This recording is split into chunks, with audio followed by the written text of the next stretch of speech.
დაგნი იუელი, ნორვეგიელი მწერალი და პიანისტი. ცნობილი იყო სილამაზით, ბოჰემური ცხოვრების სტილით და ახლო ურთიერთობით იმ დროის არაერთ ცნობილ ხელოვანთან, მათ შორის მხატვარ ედვარდ მუნკთან და დრამატურგ ავგუსტ სტრინდბერგთან. დაგნიმ განათლება ადგილობრივ კერძო სკოლაში მიიღო. მის მასწავლებელთა შორის იყო ანა სტანგი, ნორვეგიული ფემინისტური მოძრაობის ერთ-ერთი პიონერი. 1882 წელს დაგნი მუსიკის სასწავლებლად გერმანიაში, ქალაქ ერფრუთში წავიდა. 1890 წელს კი მუსიკალური განათლების გასაგრძელებლად უმცროს დასთან, რაგნჰილდთან ერთად ოსლოში გადავიდა. მეამბოხე სულის მქონე დაგნი აქტიურად ჩაება ქალაქის ბოჰემურ ცხოვრებაში. მწერალ იალმარ ქრისტენსენთან ხანმოკლე რომანტიკული ურთიერთობის შემდეგ დაუახლოვდა მხატვარ ედვარდ მუნკს, რომელიც 1892 წლის ბოლოს ბერლინში გადავიდა გამოფენის მოსაწყობად. დაგნიმაც მალევე მიაშურა გერმანიის დედაქალაქს, სადაც მცირე დროით გატაცებული იყო დრამატურგით და მხატვრით ავგუსტ სტრინდბერგით. გარკვეული პერიოდი ასევე დაახლოებული იყო შვედ მწერალთან ადოლფ პაულთან. ის არაერთი სკანდინავიელი ხელოვანის შთაგონების წყარო იყო. დაგნი ფიგურირებს მუნკის 1895 წლის ცნობილ ტილოში „ეჭვიანობა“. ასევე ბევრი ფიქრობს, რომ დაგნიმ განსაკუთრებული გავლენა მოახდინა ნობელის ლაურეატ მწერალ კნუტ ჰამსუნზე.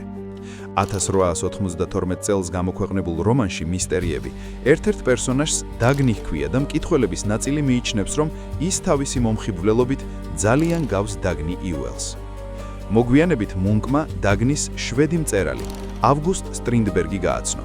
სწორედ ავგუსტისაგან გაიცნო დაგნიმ მომავალი ქმარი, ცნობილი პოლონელი მწერალი სიმბოლისტი სტანისლავ ფშიევსკი. დაგნის მეუღლე ედვარდ მუნკზე ეჭვიანობდა და ერთხელაც ის დუელში გამოიწვია, სადაც ტყვია მარჯვენა ხელში მოახვედრა და დამცინავად უთხრა: „აბა ახლა ხატე თუ ბიჭი ხარ“. მუნკმა მაინც შეძლო გაეგრძელებინა დაზიანებული ხელით ხატვა. დაგნისა და სტანისლავის ურთიერთობა კი არ აღმოჩნდა ბედნიერი. მათ ორი შვილი შეეძინათ. დაგნის მეუღლე ხშირად ღალატობდა. 30 წლის იყო, როდესაც სტანისლავის მეგობარს, ვლადისლავ ემერიქს შეუყვარდა. მას თბილისში საწარმოები ჰქონდა და ცოლ-ქმარ სტუმრად თავისგან მიიწვია. სტანისლავმა თავისი ცოლი და 5 წლის ვაჟიშველი ემერიქს გააყოლა და დაპირდა, თვითონ და მისი ქალიშველი მოგვიანებით შეუერთდებოდნენ. მშრალ ხიდთან ხიდის ქუჩა ნომერი 1-ში ცნობილი სასტუმრო გრანდ ოტელი ერთ დროს მშვიდად განაგრძობდა ქართველთა თუ უცხოელ სტუმრების მიღებას. იმ პერიოდის სასტუმროებში ერთი წესი არსებობდა. სასტუმროს მეპატრონეს გამქირავებელს არ ჰქონდა უფლება, რომ ერთ ნომერში შეეშვა წყვილი, ქორწინების დამადასტურებელი მოწმობის ნახვის გარეშე. სასტუმრო გრანდ ოტელის რეგისტრატორმა ერთადერთხელ დაარღვია წესი და საბუთების გარეშე გააფორმა ახალგაზრდა წყვილი. რამოდენიმე ხმის შემდეგ სასტუმროში იარაღის გასროლა გაისმა.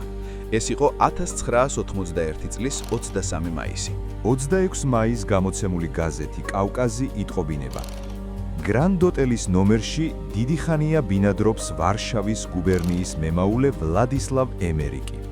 ერთი თვის წინ ემერიკის სამშობლოში გაემგზავრა და 2 კვირაში დაბრუნდა. თან ახლდა მანდილოსანი და მისი 5 წლის ვაჟი. ემერიკმა მანდილოსანი თავის დად გაასახა და ისე ჩაასახლა სასტუმროში, რომ მისი დოკუმენტები არ წარმოადგინა. ქალბატონი აღმოჩნდა დაგნი ფშიბიშევსკა, პოლონელი მწერლის სტანისლავ ფშიბიშევსკის მეუღლე. იმ საბედისწერო 23 მაისს ემერიკმა ბავშვი გამოიყვანა დედის ნომრიდან და ნაცნობს მიაბარა. თვითონ დაგნი ფშიბიშევსკასთან დაბრუნდა და კარი ჩაკეტა. მალე ოთახიდან წყვილი გასროლა გაისმა. კარი შეამტვრიეს. პოლიციელებს თვალწინ საზარელი სურათი წარმოუდგათ. ლოგინზე სისხლის გუბეში იწვა მსხვერპლი. დაგნი ფშიბიშევსკა. შუბლზე ნატყვიარი აჩნდა. საწოლის ახლოს ხალიჩაზე იწვა ემერიკი, რომელსაც სიცოცხლის ნიშანწყალი არ ეტყობოდა. ემერიკმა 2 წერილი დატოვა. ერთი დაგნის მეუღლის, ხოლო მეორე მისი 5 წლის ვაჯიშვილის სახელზე. არც ერთ წერილში მკვლელობის მიზეზი არ ჩანს. სტანისლავისთვის განკუთვნილ წერილში ის წერდა: „მე გავაკეთე ის, რაც შენ უნდა გაგეკეთებინა. მე ვკლავ იმ მომენტში, როცა ის ამას ყველაზე ნაკლებად მოელის“. ეს სიტყვები საკმაოდ უცნაურად ჟღერდა გამოძიებისთვის. არსებობდა ვერსიაც, რომ ემერიქს მკვლელობა სტანისლავმა შეუკვეთა. ორივე გარდაცვლილი თბილისში, კუკიის სასაფლაოზეა დაკრძალული.